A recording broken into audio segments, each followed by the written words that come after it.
I have the pleasure, honored to moderate and to chair a session with the keynote of the EEGA annual conference this evening.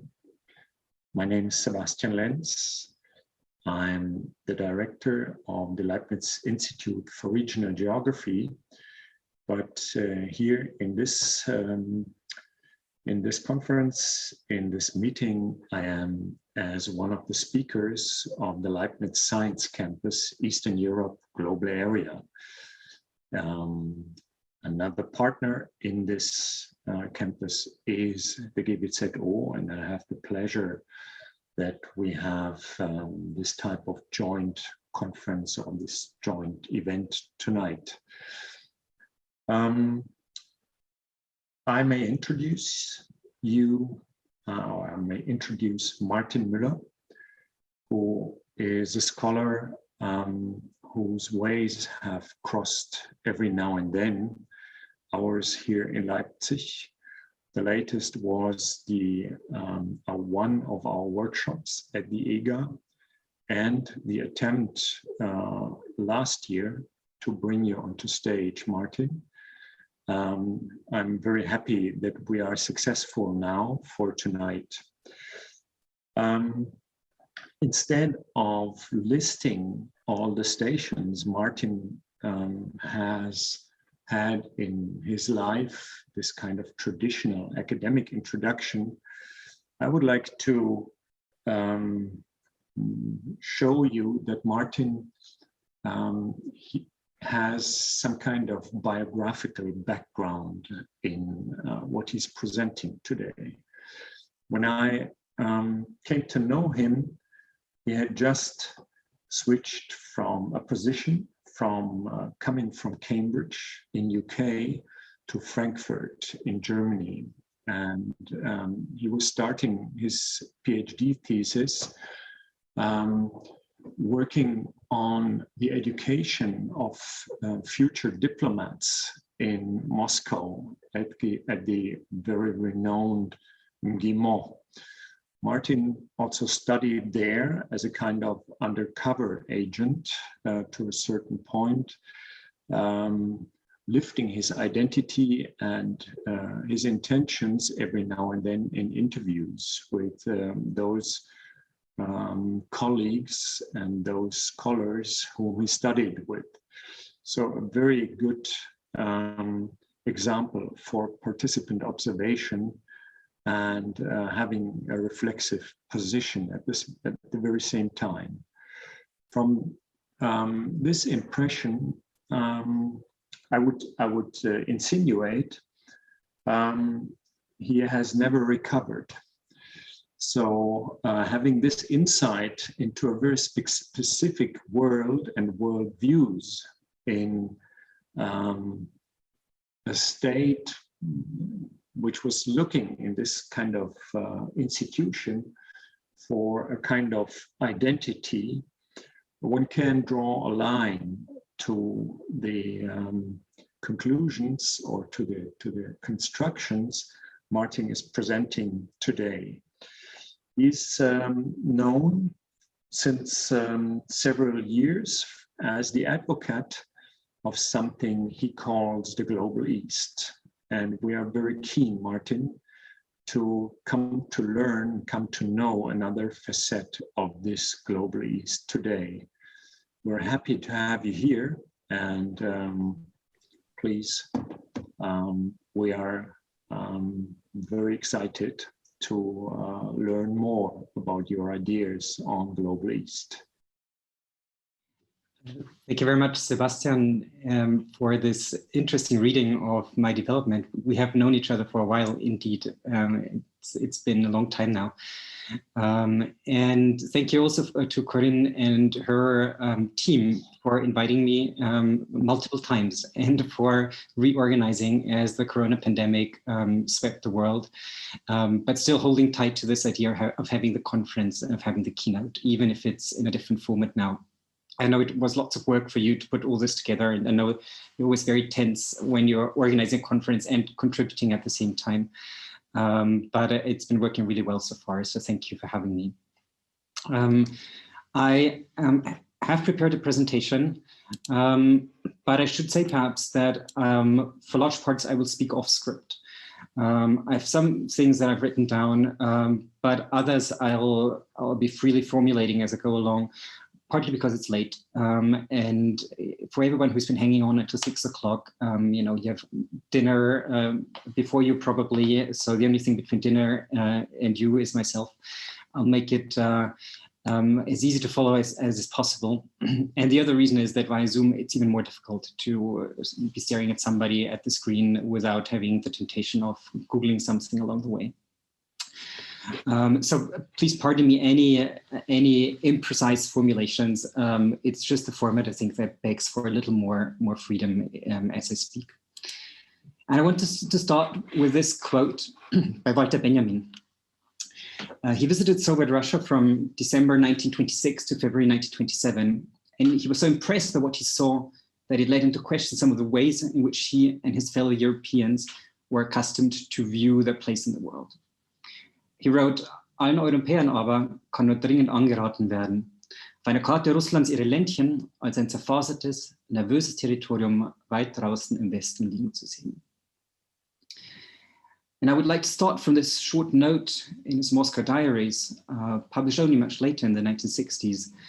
And in my office, I've taken this injunction quite literally. I have a map of Russia behind me. You might be able to guess it. And it's centered on the center of Russia. And indeed, you can't see it in the camera here, but Europe indeed ends up as a very distorted little appendix to Russia. And he's speaking cartographically here. But in this talk, I would like to take it metaphorically, and I'd like to explore what it means if we explore such a shift of perspective for global theory. What does it mean if we place ourselves in Russia, in the East, and look back at Europe, at European theory, at Western theory from that vantage point? This is what I would like to do in this talk. This is the provocation I'd like to make. And it is thinking with the East that allows us to think precisely beyond North and South. And this is where the title of my talk comes from. Of course, when you say North and South, I mean the debate around the global North, the global South. And I should perhaps say also that I feel a little uneasy giving this keynote because I'm not a specialist of Eastern Europe, let alone of its history and culture, which is, of course, in the title of the KVZ. I speak Russian, yes. I've done fieldwork in Russia on and off over a period of about 15 years now. But I've not been trained as a specialist of Eastern Europe. I've never had a course actually with anything remotely related to Eastern Europe in my entire academic training. And I've not been hired as a specialist of Eastern Europe. And I think my department here, I'm in the Department of Geography and Sustainability, but also my discipline at large, geography, finds it a little curious that I should be focusing on the East, partly because regional specializations have fallen out of favor in geography over the past decades. And partly if you put a regional focus forward, certainly in the English speaking, in the Anglophone discourse, it's much more common to be working on Africa and Asia or in Latin America than on the East. And also, I don't consider myself much of an expert in the East because my publications, at least in most of my publications, I do not speak to region specialists. I speak more to people interested in systematic phenomena. But perhaps I do have something to offer by having both one foot, of course, regionally in Eastern Europe, and one second foot in broader interdisciplinary debates in global social and cultural theory. And that's exactly this in-betweenness that probably also gave me the ideas of this larger project of the Global East. And I would like to start this talk with a simple question. Does the East exist in global theory?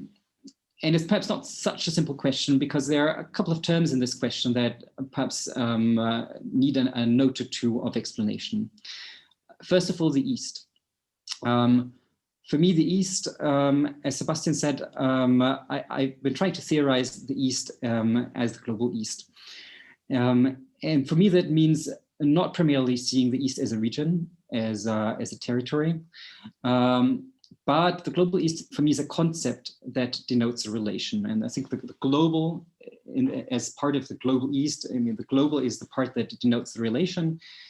And the whole thing is a concept. What does that for me mean, using the global East as a concept? Well, I quite like the idea of Brian Masumi, who once said that a concept was like a brick. You could use it to build the courthouse of reason, or you could throw it through the window.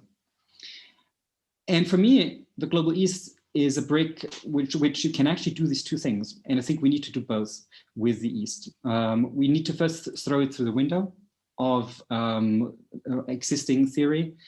And we then need to rebuild the quarters of reason with the brick of the global East as part of that. So I take this idea of this duality of a concept that Brian Masumi described, a brick in a building, a brick that you throw through a window, and apply it to global theory. What does it mean if you use the global East as a brick and throw it through the window of global theory? And what is global theory in the first place? I take it to mean a way of theorizing that takes its inspiration from thinkers and from places around the globe. And it's therefore not global in the sense of being universal. It's precisely actually the opposite for me. It's global in diversing the sources of inspiration beyond a few Western, often Anglophone thinkers. And it's therefore also not necessarily global in being primarily interested in global relations. Sometimes you find the term global theory for referring to any kind of theory that helps us theorize global relations. I think global relations come into play if you globalize theory, because you can't avoid those relations. But I think it's the other way around. It's not because you have global relations that you need to do global theory. It's because you do global theory that global relations also come into focus.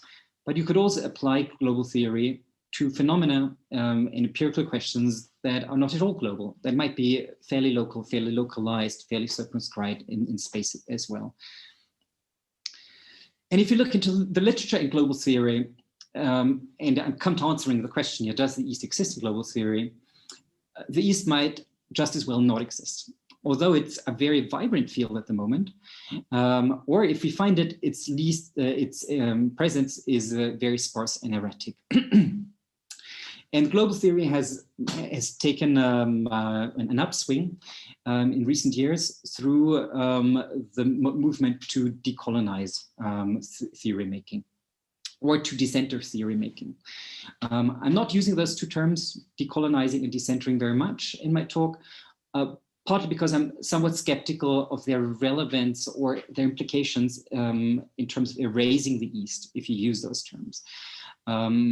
I leave it at that, or can become a little more specific in the question. So I support the idea of decolonizing theory, although I find the term itself somewhat problematic when it comes to the East. But so this upswing of global theory, of globalizing theory, means theorizing from outside the center. And some of you might have come across some of those books that appeared in recent years, in the last 20 years, more or less, those appeared. From different parts of the world, from different disciplines, also people with different language backgrounds. You find both native Anglophone speakers here, you find Portuguese speakers, you find Spanish speakers, Maori speakers, French speakers as well.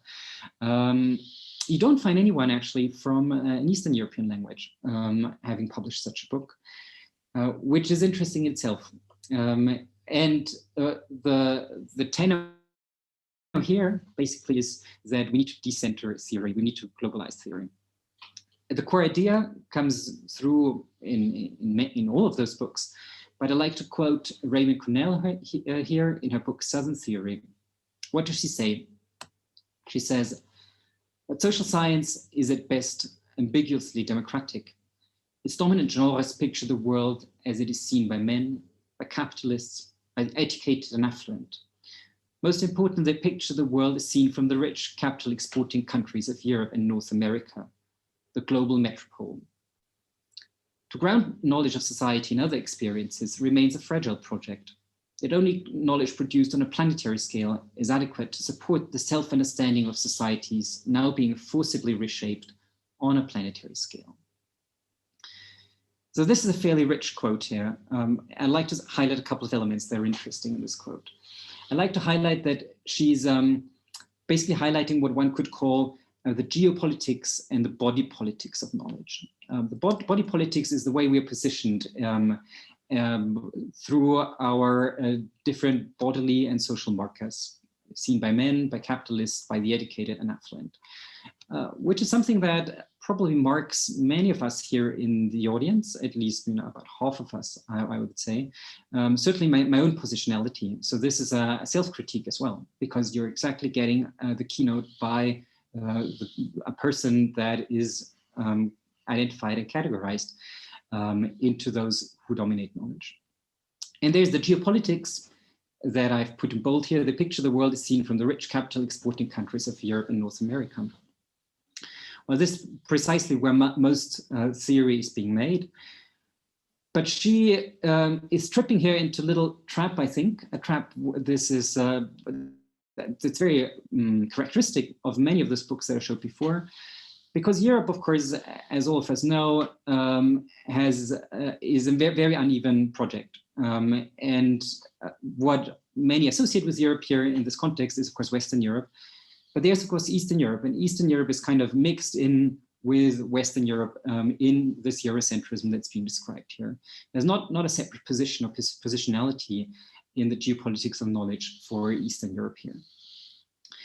And she calls, however, for knowledge produced on a planetary scale. And that knowledge at the moment, or that global theory is at the moment missing significant contributions for the East, from the East. Global theory is going ahead mostly without the East, I would argue. And that has also been diagnosed by some others working in this domain, such as Madeleine Tostanova, somebody who's very active in applying post-colonial approaches to the East. She asked very provocatively in an article a couple of years ago, can the post-Soviet think on coloniality of knowledge, external imperial and double colonial difference?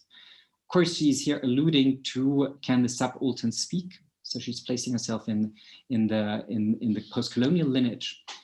And she gives an answer to the question straight away in the abstract to her article. And if you don't know the article, I recommend you read it. She says, the situation can be described as a general invisibility of the post-Soviet space and its social scientists and scientists for the rest of the world, and the refusal of the global north to accept the post-Soviet scholar in the capacity of a rational subject. So can the post-Soviet think? Her answer is no, it can't, at least not in the project of global theory. And you don't need to take a diagnosis for granted. You can also look at major theorists worldwide and look also how the collapse of the Soviet Union and of state socialism more broadly has influenced the status of the East in global social and cultural theory. I did this with two anecdotal quotes, before after quotes, if you like, before the fall of the Soviet Union and after. I'm calling this an epistemic collapse. So alongside the political and geopolitical and economic collapse of the Soviet Union, and I think the word collapse in itself is, of course, already very, very loaded, there has been an epistemic collapse of associated with the East. Because in 1988, somebody like Frederick Jameson could write that conditions for radically differential space might be found in the second and third worlds and make possible projects and constructions that are not possible in the first. So he explicitly puts the second and the third world as alternatives to making, for alternative projects of knowledge and emancipation. But after 91, the second world really disappears from the discourse. So it's as though the political collapse had also annihilated any kind of epistemic hope or epistemic novelty that could come from the East. I just would like to give two examples here. Nancy Fraser, a feminist theorist, who said in 1999 in an interview, the collapse of communism in 1989 was not simply the delegitimation of the Soviet Union and formerly existing institutional socialisms.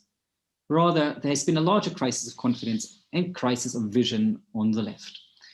So it's as though with the disappearance of the Soviet Union, the international left had lost its rallying cause and its inspiration for theorizing. And another example of this disillusion, but also this basically consignment to oblivion in this epistemic collapse, Gayatri Spivak, who was interviewed in 1993. And in that interview, she said, over the last 10 years or so, I've become very interested in the question, can there be a socialist ethics? This course has changed its shape since the dissolution of the Soviet Union. Now, I was very curious to learn how it has changed shape for her. So I read the interview, but she remains very opaque, and you need to interpret a little between the lines how it has changed shape. What did the dissolution of the Soviet Union change in her quest for a socialist ethics? And I think you can find the answer in a late book of hers, where she writes, today in the post-Soviet world, privatization is the kingpin of economic restructuring for globalization.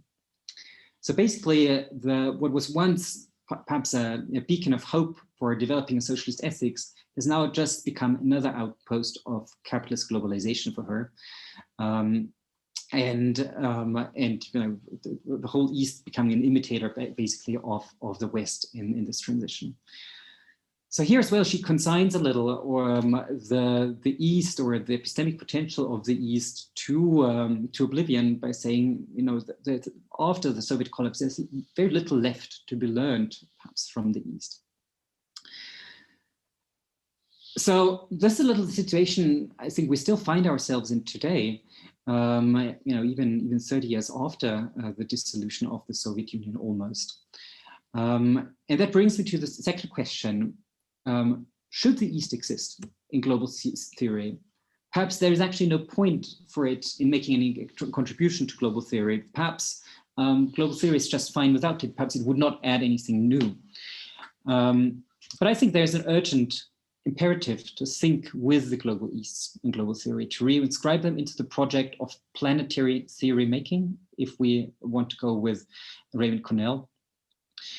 And a project that, if it wants to make a difference, will indeed need knowledge that includes the East in it. And then for me, thinking global theory with the global East means thinking beyond North and South. And of course, North and South are the big, is basically a big dichotomy that dominates global theory at the moment.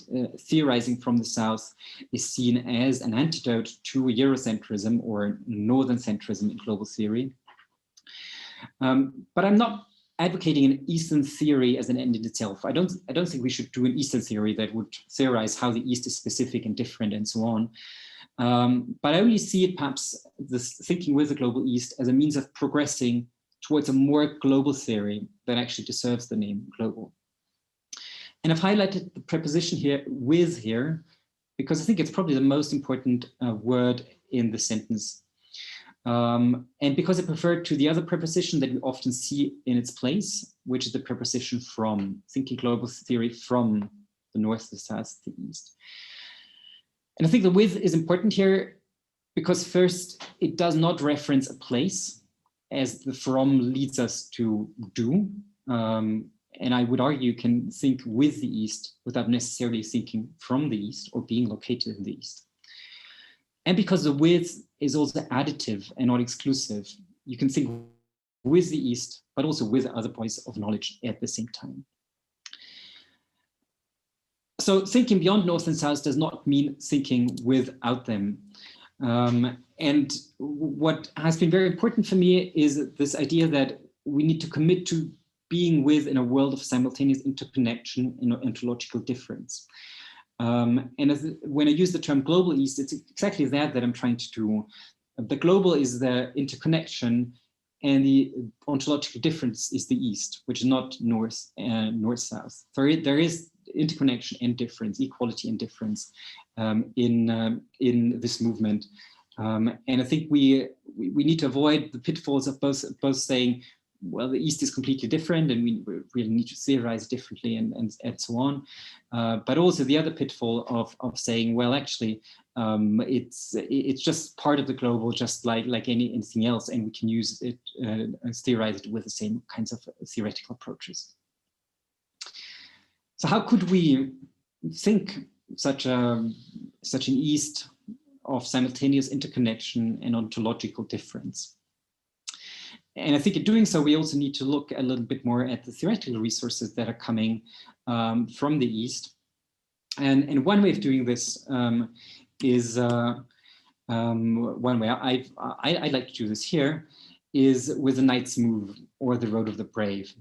And I'm referring here to a text by Viktor Shklovsky, who's been mentioned before today, by Clemens, I think, published in 1923. The Knight's Move. The knight is the piece in the chess game that, well, basically does the move that you see in the little picture up here. It's Springer in German. What does he say about the Knight's Move? How does the knight move for him? He says, наша изломанная дорога смелых. Но что нам делать, как-то у нас по два глаза, и видим мы больше честных пищок и по должности одноверных королей. So he says the Knight's Move is the tortuous road, or the road of the brave. Tortuous because the knight can't move straight. It's the only piece in chess that does not move straight. It moves straight and then to the side. And he compares the knight to the pawns and the kings. And it's quite interesting. And of course, Shklovsky remains very, very abstract and allows many interpretations. But one way of interpreting pawns and kings is, of course, as south and north. The single-minded kings in the north, the relationship of dominance in relation to the pawns that are dominated by the kings. And so the knight moves in between. He says, actually, the knight's move is also a move of privilege. It's not the only piece not moving straight. So the straight road is barred to the knight, he says. But it can take a sideways glance on Western modernity, on its achievements, on its theories. And it is precisely this epistemic position that the East can offer to global theory. This is also something that Svetlana Boym, who died a couple of years ago, was proposing through using this knight's move to think what she called the off-modern of the East. So not unmodern or pre-modern, but also not completely modern either. Now I would like to make now 3 propositions of how thinking with the East can help us think beyond North and South in global theory. And those for me are really provisional lines of thought and inquiry. So that's nothing that's gelled or that's been published. So it kind of provides a little bit insight in what I'm thinking along these lines. But I find it important to move beyond a lamenting of the marginal role of the East, which I think many of us agree and which has been done in the past, and which is important to start thinking about how to move ahead. And I would like to tentatively map out how to change things or how to move forward. My 3 propositions are this. The first one is thinking with the East in global theory to broaden geographical imaginations in global theory. The second one helps us to question empirical archetypes. And the third one to diversify theoretical repertoires. And I'll speak about each one in turn, but really very much in suggestive terms mostly. Broaden geographical imaginations. I think when we look at global theory, we can find something that I've called the hemispheric fallacy. The idea that there is an exhaustive geometrical division of the world into 2 subsets, where the South is the non-North. It's the 2 hemispheres, and if you put the 2 hemispheres together, you've got the world. And this is very much also often evident in cartographical representations of North and South, such as in the Brandt report of 1980, where exactly the North and the South are 2 subsets together give the world. Now, of course, if you look at, and this is where the idea comes from, that if we theorize from the South, we are also doing global theory, because if you add the north to the south to the north, we get the globe. Now, of course, if you look at the locations from which Southern theory is conducted, you see that it is precisely missing what I've been talking about right now, the East. And so questioning this hemispheric fallacy is an important point also for pointing out the silences in conducting global theory. And those silences are only gradually being acknowledged. I think many who are proposing a project of decolonizing or of theorizing from the South are not actually realizing that North plus South is actually missing a significant part of the world in its practical realization. The second path of thinking with the East in global theory is that it helps us question empirical archetypes. Empirical archetypes for me are the kind of ideas we construct of our typical research objects. And those research objects, of course, vary now according to your discipline and according to your particular field. In my case, as an urban geographer, these are cities. I look at cities as empirical objects. And broadly speaking, cities, in particular large metropolises in the literature that we are brought up with in urban geography, come in two forms. One is the global city that you can see here on the left-hand side, New York, London, Paris, Tokyo, and so on. So those cities that are global or globalizing, relatively rich, located in a network of global flows of capital, of images, of people, and of policies. And that view has been criticized in urban studies and urban geography. It's been criticized because it neglects that actually global relations are happening in lots of other cities around the world, and in particular those of the global South. And the Southern city has then been invoked, and you can see it on the right-hand side in a recent book that just came out a couple of weeks ago called Global Urbanism. How does urbanism become global? Well, you add the South to the mix. So the Southern metropolis then is the sprawling subaltern megacity marked by poverty and by informality, but also by lots of diverse resources for collective action, for making do in the face of adversity. So in a way, you have those two archetypes that are dominating the literature, and you might have similar archetypes for your own field. But none of these two, so the poorer subaltern cities and the wealthier globalizing cities, resonates completely with cities in the East, where cities cut every which way. There are big so-called alpha world cities and former imperial metropoles such as Moscow and Warsaw. And then there are subaltern post-colonial cities such as Tbilisi or Dushanbe. There are cities such as Moscow, Belgrade that can conceivably be discussed as representing both imperial and subaltern elements at the same time. There is informality, but not as prominent as in the global South. There are command and control functions, but not as prominent as the global cities in the global North. So in other words, the cities of the East really defy an easy classification, and they precisely force us to think between the archetypes that dominate the literature. And the third way in which thinking with the East can help advance global theory is by diversifying theoretical repertoires.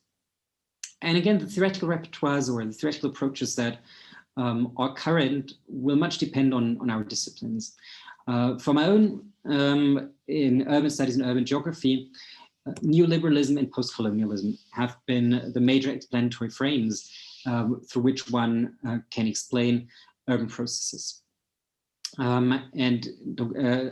neoliberalism, the idea that global capitalism increasingly shapes urban development, and post-colonialism has been used much to justify theorizing from the South and also making the case for Southern knowledge as being important for global urban theory. In the East, of course, this becomes a little more complicated. On the one hand, there are hybrid economic formations. There's capitalism somewhat, but it exists on in with the remnants of what some people call still socialism, neo-patrimonialism, perhaps also authoritarianism. So they're certainly not the straightforward transition to some kind of free market economy that Gayatri Spivak anticipated in 1999 in the quote that I showed earlier. And there's a number of authors that, where you've quotes down here at the bottom of this box that are working precisely on this. But then there is also, there are also very convoluted relationships in terms of post-colonialism and post-imperialism, convoluted post-imperial relationships where one can move from the contradictory subaltern empires, which is a term that Marina Lastanova uses for Russia, to dual peripheries. So the south of the south, as it were, that's a term she uses for basically the southern regions or the former colonies of the Russian Empire. So post-colonial theory, although it has relevance and it has been used to produce many interesting results, is also somewhat limited direct relevance for theorizing the specific situation of the East. And so that, instead of seeing that as a limit, I think that is a resource for going forward, because it exactly asks us what theoretical diversifications could be envisaged if one theorizes and thinks with the East. And in my opinion, this is where the East offers particular richness, a varied articulation of social formations. What could that be? I think temporalities are an interesting starting point, because there are multiple temporalities that overlap in the East. A past that still haunts the present, a future that's always invoked, but always not quite there yet. There are very varied and diverse relationships between the state and the economy. So theorizing the state, I think, can benefit much from an Eastern vantage point. I think also working through queer theory could be an interesting starting point, because queer theory precisely also depended on challenging the binary of male and female in gender studies. And so if the East challenges the binary between North and South, then perhaps the affinity with queer theory is not far-fetched. And then finally, also, perhaps there is also an alternative politics to be found in the East, in precisely a land often maligned for democratic backsliding, for authoritarian populism, and news that dominated by Russia and Belarus. But what of innovative forms of politics, politics of the internet, politics of the street, or politics of young people? I think this is something that is very underestimated and very much under-researched, but which should not stay that way. And I would just like to give an example of how in my own research I've sought to diversify the theoretical repertoires through looking at a particular case study in a study that I did with a colleague of mine. And that case study was the Boris Yeltsin Center in Yekaterinburg. So this is the Yeltsin Center from the outside. And this is a case study that I did with a colleague who's based in Yekaterinburg, Yelena Trubina. And I won't enter into depth because this has been published last year, so you can read up on it if you're interested. But I would just like to say what we're trying to do in this case study. We're trying to use the case of the Boris Yeltsin Center, which is, well, officially it's kind of a presidential museum or memorial, but it's much more than that. It's become a multi-purpose space that is partly public space, but it's actually private. So it's a very contradictory building and institution. But we use this case, and we track this history, how it's become what it is, to challenge the theorization of improvisation in urban studies. Improvisation is a case or a concept that's been used quite a bit in urban studies. And it's either been celebrated as a creative practice, as resources in the face of adversity. People improvise and come up with new solutions in difficult situations, or it's been maligned as bad politics of exploiting the loopholes, of officials exploiting loopholes in laws, in institutions, and so on. And we were using the case of the Yeltsin Center to show improvisation as an ambiguous practice that is, on the one hand, producing both congenial results, which is this space, which is a space of relatively free exchange of opinions and events, but which is, on the other hand, also a space that has been produced through very opaque dealings and procedures behind the scenes. And what we try to do is we're trying to say, well, we need to complicate theorization of improvisation through this case from the East. But we also challenge notions of the East, in particular of Russia, of course, as an authoritarian wasteland where there can be no inspirations for an alternative politics in our societies coming from that wasteland. Well, if that was the case, we say, then the Yeltsin Center would not exist. So what can the Yeltsin Center also tell us for a politics that exists somewhere in between the margins of an authoritarian state and the freedom or the lack of freedom of speech? So I asked whether the East should exist. Yes, absolutely, certainly. But how can the East exist, a global theory? Well, what if we agree that it should exist? What if we agree that it could contribute something? How would we go about this? And what I propose is a thinking with the global Easts. And Easts, I put it consciously in the plural here. The thinking is important because the first step in this is establishing a subject position. To be able to speak, you need a place on the map, but also in a discourse to speak from. And you need to be recognized as a subject, as an interlocutor that is able to speak, which is precisely what Marila Stanova said it was not going to happen. So the idea of the global East is precisely to establish such a subject position and a place to speak from in order to be heard. The second is the with, and I've spoken much about the with.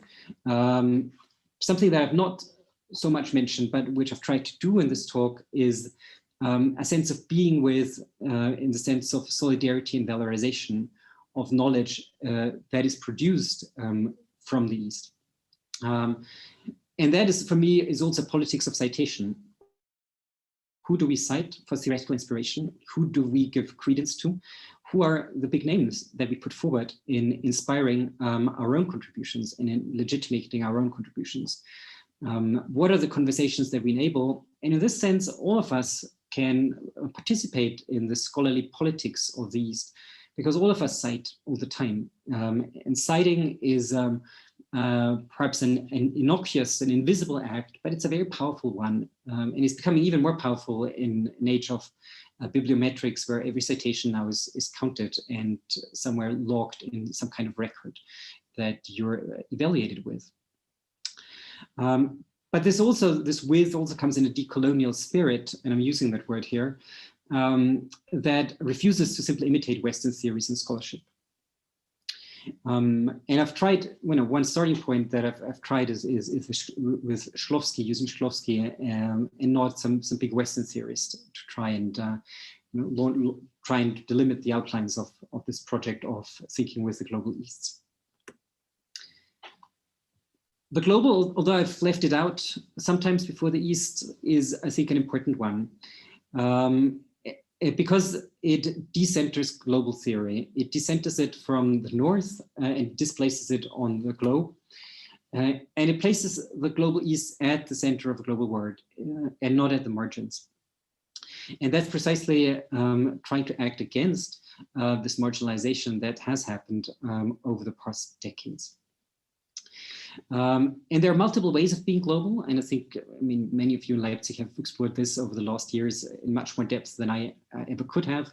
But I think we need to think the global certainly in a topological way through relations. And we need to think the ways in which the East is present throughout the world, both empirically, but also then theoretically in doing theory. And then finally, the East in the plural, because I think there are multiple Easts, here we're talking mostly about the European Easts, but there are also Asian Easts, Middle Eastern Easts, which are united by the fact that they are kind of sitting oddly in this privileged relationship between former Western European colonial powers, the North, and the former colonies, the South. So these are all societies that are kind of outside this global North and South relationship, which is in a way, going back to Eurocentrism, the former European colonial powers and their colonies. So it's an unstable, uncertain location of the in-between. I'm referencing Shklovsky here with his Night, the Night's Move, which interrogates the erasures of hemispheric binaries, precisely the erasures that I've showed earlier. So perhaps much as the queer debate has done for feminists and queer research, the East here points to the multiple in-betweens of North and South. Well, then perhaps if the how is somehow a way forward, question remains whether the East can exist in global theory. Is that viable? Is that realistic? And in a recent exchange with some Polish colleagues, I've had one or two Polish colleagues doubt whether that is at all possible. You know, I think the title of one intervention of a Polish colleague was the Global East, another chapter in the East's failed quest to be more than it is. So there is this pessimism, or that is sometimes there to say, well, this is all nice and fine, but this is really not realistic. You know, how is that going to happen? I'm much more positive about that. I have no doubts that the East can exist, and I think we need to move from a situation of epistemic collapse to that of epistemic privilege. And I take hope and inspiration here from three theorists. One is Manuela Boatka, a Romanian-German sociologist based at the University of Freiburg, who said that the strengths of the semi-periphery resides primarily in the cultural and epistemic sphere. And so here we are in the epistemic sphere, and she tells us that's where the strength is. And I'm taking hope and inspiration from people such as Chandra Mohanty, who's like the doyen of third world feminism, who argues somewhat counterintuitively that the oppressed can have epistemological privilege. Why does she say that? Well, she says that she looks at women in the third world and their struggles. And she says, well, in fact, if we listen to them, they have epistemological privilege because which results from their unique position and positionality and their social struggles, their experiences from social struggles. And I'm hopeful and confident that a new generation of scholars in the East precisely have that experience, an epistemic privilege that results both from knowing Western literature well, knowing their own literature well in their own languages, knowing English well, but also knowing their own languages well, and thus being very well versed actually in passing and shuttling between those different worlds. And finally, one can take a look back to the 1980s and a now classic book in feminist theory by Bell Hooks, From Margin to Center. This is what she articulated as a hope in the 1980s for feminist theory, and for Black feminist theory in particular, that it would move from margin to center. It has taken feminist theory a couple of decades to actually do that move. But it does give me the hope to answer the last question in the affirmative: will the East exist in global theory? I think we need to be patient because change is slow. I think that when I retire, which is probably going to be in some 30 years from now, I'm confident that global theory will be much more Eastern than it is now at the moment. But I also think that it is a question for all of us to decide through what one could call an ontological politics, a politics that is being done as you go along. Because if it will exist precisely because we bring it into existence, and that will require some collective action. So I'll stop here. I thank you for listening, and I remain open to any questions you might have. Thank you very much.